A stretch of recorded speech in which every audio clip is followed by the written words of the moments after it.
joining us right now is our friend Susan Ferrechio. She's the chief congressional correspondent for the Washington Examiner. Hey, Susan, how are you? Hey, Steve. Thanks for having me. My pleasure. Okay, so of course the big talk there is the shooting today.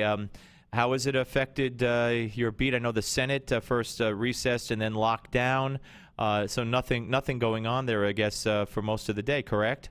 Yeah, it was going to be a pretty slow day anyway. Usually Mondays are just people getting back into town, so it's not a very busy day legislatively.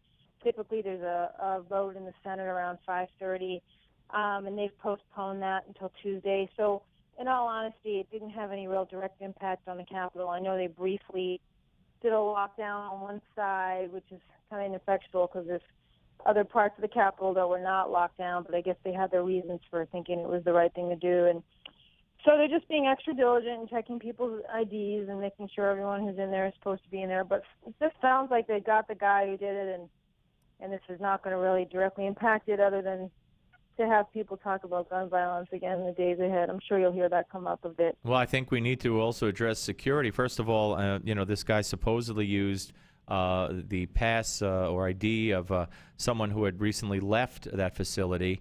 I don't think he came in on his own. Also, how they scrutinize and hire private contractors. We saw that with Snowden, and now we see it here. So I think that should be a focal point. But also, I don't know for a fact that they've stopped looking for the other quote-unquote black male.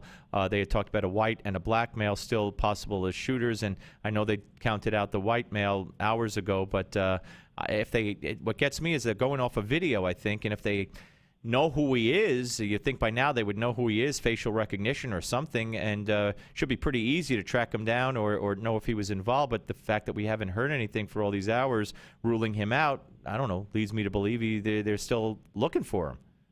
I know. These things can be really confusing, too, because remember years ago when there was that so-called the shotgun stalker, and everyone was talking about there being a white van at the scene driving away. And oh yeah, it was all wrong. Yeah, because they saw eyewitness accounts, and even when you have a video camera, things may look suspicious. People may be running or acting suspiciously, but really they're just acting in fear. Right. There's all kinds of possibilities here, and you're right. They haven't said there was no other person. I think they're probably just playing it safe. But everybody thinks at this point, the conventional wisdom anyway, is that he's the only one. But then again, they have not rules out completely a second person. Right. So we just have to be vigilant. Yeah. And, maybe somebody else out there, which is really scary. Somebody else may have escaped. Absolutely. Yeah. I mean, they ruled, like I said, they had two possibilities. They ruled the white man out, but they're still looking for the black man. Let me ask you this question. I mean, we've made a big deal about this here on this show. There are stories on certain websites about this, even with Politico and all that. But I mean, the president, Michelle Obama, at the transcript at 10 o'clock this morning. If you go on the White House website, she was at a Latin America kind of event, and there's going to be this taping. Gloria Estefan, all kinds of Latin American music legends for PBS. There's going to be a taping, and she said after 10 o'clock, she told students the president's going to shake his groove thing tonight. I mean, this is almost 2 hours after this thing happened. Do you know if he's going through with this or not? Yeah, we're all waiting to find out. I think they postponed the Nats game. But that's more related to the fact that it's the proximity of the stadium to what's going on, the crime scene. That's a really good question, whether or not the president still goes forward. I mean, this is a really big shooting. A dozen people killed. It's people will question. All right, I'm just getting some information from a source of mine, a pretty good source. The event is still on as of now. Not sure if the president's going. PBS is apparently airing it at 8 p.m. So and it streams live beginning at 7 p.m. So the event will go on, unfortunately, I think, in my view. But I tell you, if he shows up, I mean, it's bad enough. I think Michelle has some explaining to do about how she can make those remarks, or after the shooting. But if he actually showed up there, I mean, oh my God, the guy should be impeached.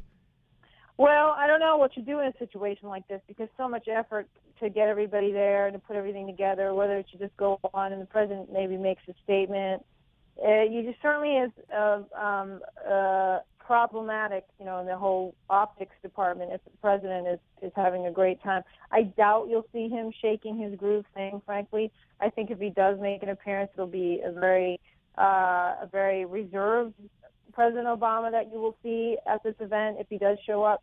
But you're right. Let's see how he responds to this kind of thing. I know in the past, it's not stopped him from kind of just moving right along when there's a big tragedy or a big event like this. So we'll see. Let's see what he does. It's going to happen in a few hours. Yeah, so we'll know. We'll certainly know. I'll be reading the pool reports to see if he's actually there or not. Everybody will be. Yeah, no.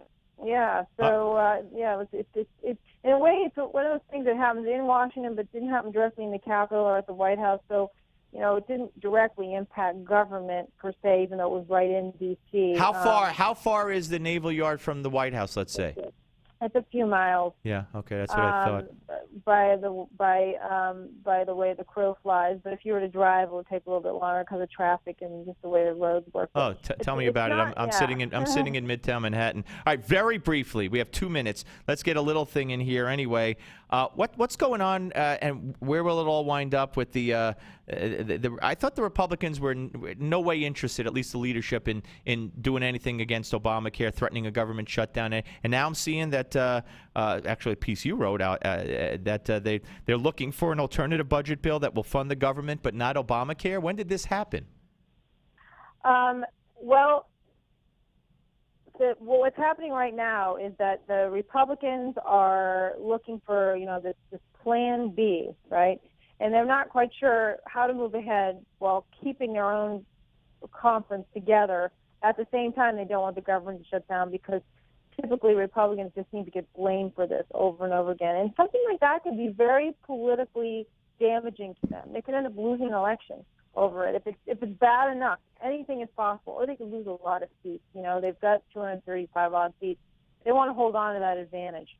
So they're trying to come up with something that's going to satiate their Tea Party right about Obamacare. I feel like they're making progress on that. Is it like a delay? We only got about 30 seconds. So are they trying to delay the implementation for a year? Yes, they're trying to get a delay built into the bill. And the problem is I just don't think that the president's going to go for that. And so thus Senate Democrats will not go for it. And again, we're really stuck at gridlock here, and this is going to be a real standoff. Well, real big ship. We will have it covered with you, and we'll talk to you again next week. We'll get back in the rotation here, and I thank you, Susan. Thank you very much. My pleasure, Steve. Bye-bye. Susan Ferrechio, ladies and gentlemen, Chief Congressional Correspondent, Washington Examiner. When we come back, we're going to talk about the Copts in Egypt and what's going on and what's being done here by some congressmen and some groups on the Steve Malzberg Show, Newsmax TV, and